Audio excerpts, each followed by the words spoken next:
Good morning!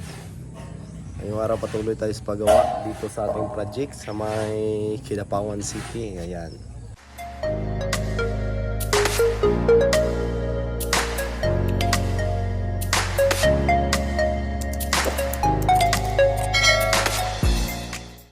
Ito po yung sa may harapan dito sa may tirit. So ayan si Busing Bus Gino Obregon.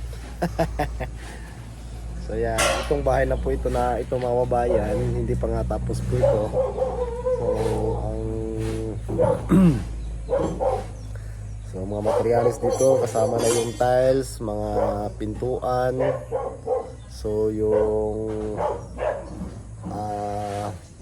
laboratory, mga CR bowl. So yung mga lutuan, yung gas stove kasama na doon, yung sa piping kasama na, mga PPR, mga nagkakahalaga na po ito, kasama na itong mga insulator, mga simento, lahat na po ito mga babayan ay nagkakahalaga na po ito ng 400,000 plus sa materialis lang po. Baka maniniwala kayo sa mga kasi may mga vlogger kasi na nag-flex ng mga bahay na ganito lang daw yung inaabot, ganito lang daw yung ginastos, fully furnished na. So wag kayong maniwala doon mga kababayan, kasi marami tayong nakikita na gano'n. May nagmi-message din sa akin na ganito lang daw yung kalaki yung ginastos, pero hindi po yun totoo. Dahil sa sobrang mahalang bilihin ngayon, siguro hindi talaga totoo yung mga sinasabi nila. So papakita natin mga babayan dito sa ginagawa ko. So alam natin kung magkano yung ginastos dito, kasi kami ni ma'am bago siya bumalik. So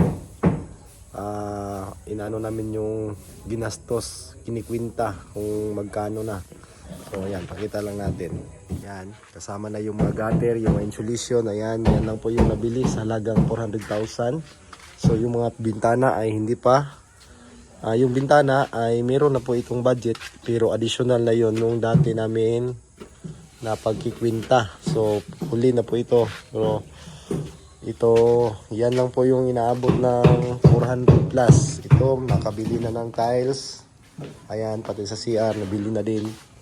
At yung mga laboratory dito meron na, at yung CR bowl meron na din. So yun lang yung nabili sa halagang 400,000 plus. Tapos light lang po at tubular, lahat lang yung kalahati. So yung concrete dito lang. So baka maniwala kayo sa mga sinasabi ng iba na ganun lang daw kalaki yung ginastos ng bahay. So maganda pa yung mga bahay, tapos ganun lang yung inaabot. So wag kayong maniwala mga kababayan, dahil ito nakikita ninyo po, malapit na po ito. So, siguro kasama yung labor ay nasa kalahating milyon na po ito, kasama na yung labor. So malaki talaga mga kababayan yung gastos. So hindi pa natapos, kita nyo po, wala pang double wall, wala pang mga partition. So sa halagang 400 plus na yan. Sa materials lang yan. Kung isasama natin yung labor ay aabot po siya ng 500,000. So 500,000 plus. So ganun talaga yung magbabahay mga kababayan. Kaya sa mga nagbabalak magbabahay dyan, nanonood kayo, may vlogger kasi hindi ko na lang i-mention yung kaniyang kasi puro walang katotohanan yung mga sinasabi niya doon. Kasi alam ko kasi yung mga babayan kung magkano inaabot. So depende siguro kung sa libor nila doon, kung yung scale nila ay tag 200 per day, libor is 100 per day, baka makuha nila ng ganon. Matatawa lang po ako na mapanood ko po yung mga vlog niya. So siguro for the views lang yun. So huwag kayong maniwala. Yan, binaklas na.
So yan mga kababayan, magandang gabi po at ito po yung nangyayari na sa ating project. So dito sa may lababo, ayan, nakabit na po natin yung tiles. So bali yung tiles na kinabit dito sa lababo is 120 by 60 by 120 at kasing kulay lang po ng sahig. So ayan. So ito po yung para sa sink o sa at ito naman ang para sa gas tube o yung lutuan ni ma'am. So yan. So bali dito yung sa sahig at tapos na po. At kanina bumili po kami ng mga PVC panel. Ito po para sa dito, kisame sa loob at kisame sa labas. So yung napili namin doon kanina is yung ano tawag nito, yung beechwood laminated at saka pangalan itong isa, wood laminated. So magkaiba po sila ng design. So hindi pa natin makikita kasi nakakarton pa yan. So yan na po yung tiles ni Ma'am Yasmin. So ayan, tapos na po siya. Tapos na pong na nakabit lahat, pati yung mga siruho. So ayan, nakabit na po lahat yung mga siruho. So yan po siya mga kababayan.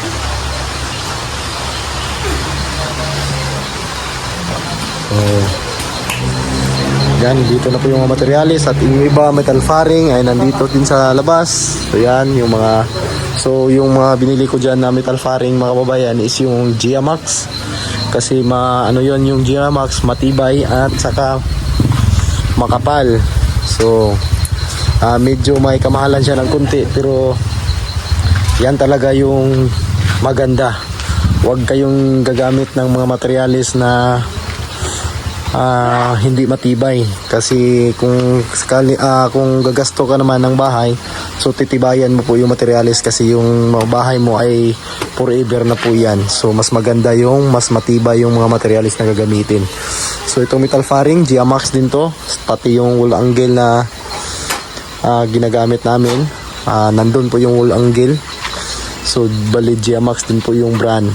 So at ang naiba lang dito is yung carrying channel, kasi walang available dito na Giamax, kaya bumili na lang kami ng hindi Giamax yung brand. Ayan po yung ito po yung carrying channel. So yan po yung magbubuhat ng ating metal faring, kapitan ng metal faring. So yun, nag-additional na din ng mga adhesive para sa CR, pagtatayos ng CR at dito sa may terrace, kasi itatayos pa po ito dito. Same lang din ang kulay nito yung gagamitin dito. Ano siya, baliterno. Pati yung sa CR, ganito din yung magiging kulay niya, white. Kaya malinis po siya tingnan mga kababayan. Patapos yung mga pintura dito sa dingding is kulay white. So maiba lang dito is yung kisame, kasi yung kisame nito is itong wood laminated. Ito po yung gagamitin natin. So ito po to, kapareha po sa PB house ang ceiling, kasi ito lang po yung maganda na nandun sa City Hardware. Pero itong sa labas, iba po ito, iba po ang design nito. So yan, tapos nang napalitadahan lahat dito sa CR. So bukas mag-uumpisa na po ako mag-division, at mag-uumpisa na din akong magkabit ng mga double wall. So nandito na po yung GRC board, piping board or yung cement board. So bali yung kapal nito is 4.5 mm. So ayan, ito po yung gagamitin natin pang double wall. So yung double wall natin ay naka insulator. So ayan, may insulator na po yan. So magsimula na po tayo para sa division. Ayan. So mga babayan, at medyo na tayo ngayon. So pagkarating ko kanina, tinulungan ko si Gino sa pagkabit dito ng tiles. So pagkarating namin, pag galing sa pagpamili ng mga materialis na ating gagamitin. So ayan, at nandito na din yung nansag. Ito po yung gamitin natin, E&B, para sa mga join. Yan po, ito po ang pangmamasilya natin. So yun lang mga babayan. God bless, ug amping mutanan, at maraming salamat pa rin sa panonood ninyo. So thank you so much mga babayan.